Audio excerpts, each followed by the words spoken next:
Hola, ¿qué tal? Mi nombre es Sergio Andrés Yo soy Andrés Gómez. Y yo soy Andrés Parra. y el día de hoy vamos a presentar la Sociedad Comunitaria por Acciones.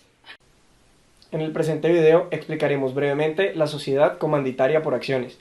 Para ello hablaremos de sus características básicas, tales como su capital, la responsabilidad de los socios, su constitución, su número de asociados, su objeto social, su revisión fiscal y el régimen legal a los cuales esta sociedad está sometida.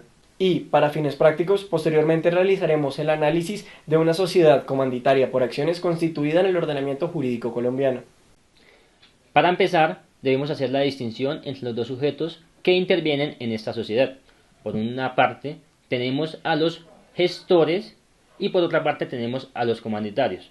Los comandatarios son las personas que harán sus aportes en calidad de acciones que serán entregadas a los gestores para que sean estas personas quienes los administren y los hagan servir dentro de la sociedad. En adición a lo que dijo mi compañero, otro punto importante que cabe resaltar es aquel con respecto de la responsabilidad de los socios, ya que mientras los primeros, es decir, aquellos socios colectivos o gestores, comprometen solidaria y limitadamente su responsabilidad respecto de las operaciones sociales que realicen representando la misma sociedad, los segundos, es decir, los accionistas o comandatarios, responden únicamente hasta el monto de sus respectivos aportes a la sociedad.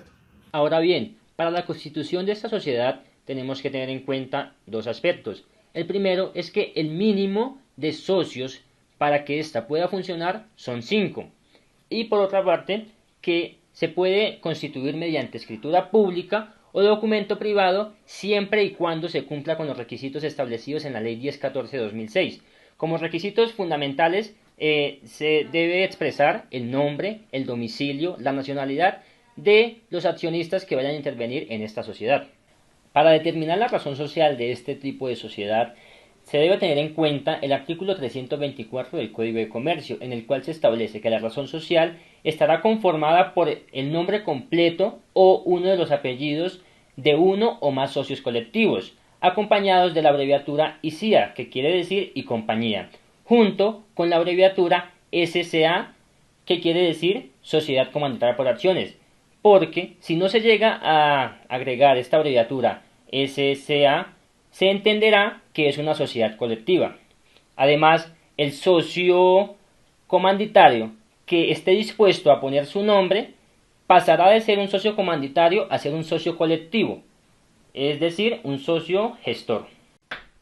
Respecto al capital en la sociedad comanditaria por acciones, el artículo 325 del Código de Comercio dispone inicialmente que el capital de esta sociedad se formará por los aportes capitales que puedan hacer los socios comanditarios o por el aporte de estos socios sumados de manera simultánea al aporte que puedan hacer los socios colectivos. El artículo dispone además que cuando los socios colectivos hicieren aportes de capital, estos serán directamente relacionados con su aporte en la escritura. No obstante, esto no tendrá perjuicio alguno sobre las responsabilidades que estos adquieren, pues las responsabilidades de los socios colectivos son inherentes a su cargo dentro de la misma sociedad comanditaria por acciones. Y, por último, dispone también que el capital de los comandatarios jamás podrá ser un capital industrial. Por último, el artículo 345 de este mismo código dispone que al momento de la conformación de la sociedad se deberán suscribir por lo menos el 50% de las acciones del capital autorizado y se debe haber hecho el pago por lo menos de una tercera parte de las mismas. Para la administración de este tipo de sociedad solamente intervendrán los socios colectivos o gestores, porque la representación de los socios comandatarios está totalmente excluida, no está permitida de acuerdo con lo contemplado en el artículo 327 del Código de Comercio. En cuanto a lo que dice mi compañero, una de las excepciones que se plantea a esta regla general de que los comandatarios no pueden actuar en representación de la sociedad es que estos lo hagan únicamente como delegados de los gestores y lo pueden hacer con respecto a ciertos negocios determinados. Cuando hagan uso de la razón social de la sociedad, estos deberán expresar que obran bajo poder, ya que si no lo hacen deberán responder solidaria y limitadamente como en su caso lo haría un gestor. Otra característica de este tipo de sociedad es la reserva legal que se tiene que disponer. Esta será equivalente al 50% de las acciones del capital suscrito. ¿Y cómo se llevará a cabo esta reserva legal? Básicamente, se tendrá que disponer el 10% de la utilidad líquida de cada ejercicio de la sociedad. Una vez se haya satisfecho esta cifra, no será necesario utilizar más del 10% de esta utilidad. Pero llegado el caso en que se necesite utilizar esta reserva legal, se tendrá que volver a utilizar este 10% de la utilidad. Además de las causales típicas de disolución de cualquier tipo de sociedad comercial, estas son, según el artículo 218 del Código de Comercio, las siguientes.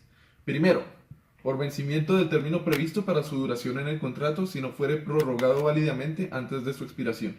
Segundo, por la imposibilidad de desarrollar la empresa social. Tercero, por reducción del número de asociados a menos del requerido en la ley para su formación o funcionamiento, que, como bien sabemos, son 5 accionistas. Cuarto, por la declaración de quiebra de la sociedad. Quinto, por las causales que expresa y claramente se estipulen en el contrato. Sexto, por decisión de los asociados adoptada conforme a las leyes y al contrato social. Séptimo, por decisión de autoridad competente en los casos expresamente previstos en las leyes. Mi compañero procederá a explicarles una causal de disolución que aplica únicamente a las sociedades en comandita por acciones. La sociedad comanditaria por acciones tiene como causal de disolución específica que exista la reducción del patrimonio neto a menos del 50% del capital suscrito de la misma sociedad. Para hacer más efectiva la explicación en lo referente a la constitución de una sociedad en comandita por acciones, les hemos traído un modelo de escritura pública de constitución de una sociedad de este tipo. Se preguntarán ustedes por qué un modelo y no una escritura pública real. Lo que sucede es que en la vida práctica esta sociedad suele usarse muy poco en comparación a otro tipo de sociedades comerciales como son la sociedad anónima o la sociedad por acciones simplificada. Las características que tiene una escritura pública de constitución de una sociedad en comandita por acciones son principalmente las siguientes.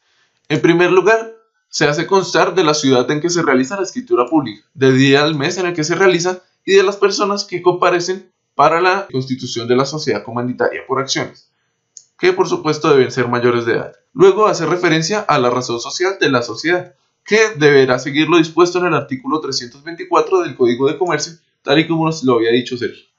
Más tarde se coloca a las personas que se desempeñarán como socios colectivos o como gestores dentro de la sociedad. Luego se refiere a los comanditarios. La referencia a los socios comanditarios deberá tener, tal y como nos lo había dicho Sergio, el domicilio en el que se encuentran, la cédula de ciudadanía y además se debe hacer referencia a la nacionalidad. Como vemos en este parágrafo, dice que todos los socios comanditarios son de nacionalidad colombiana. Lo que sigue dentro de la escritura pública es el objeto social de la sociedad, que son aquellas actividades para las cuales ha sido creada la sociedad y que desarrollará en su hacer cotidiano. Vemos ahora lo que la escritura establece con respecto al capital. En principio vemos que el capital autorizado se haya dividido en acciones, tal y como lo dispone el artículo 344 del Código de Comercio, según el cual el capital debe ser dividido de esta forma para la sociedad en comandita por acciones. Luego vemos sobre el capital suscrito y pagado, que en este caso concreto, el capital suscrito ha sido pagado en su totalidad al momento de constituir la compañía. Andrés había hecho referencia anteriormente a que para la constitución era necesario que se pagara por lo menos 1/3 del capital suscrito. Finalmente podemos ver cómo fueron los aportes que realizaron cada uno de los socios comanditarios y al final podemos ver entonces cómo estará compuesto el capital de dicha sociedad. Lo que se sigue después son estatutos hipotéticos a modo de ejemplo por lo que nos vamos a mirar. Eso es todo y espero les haya gustado.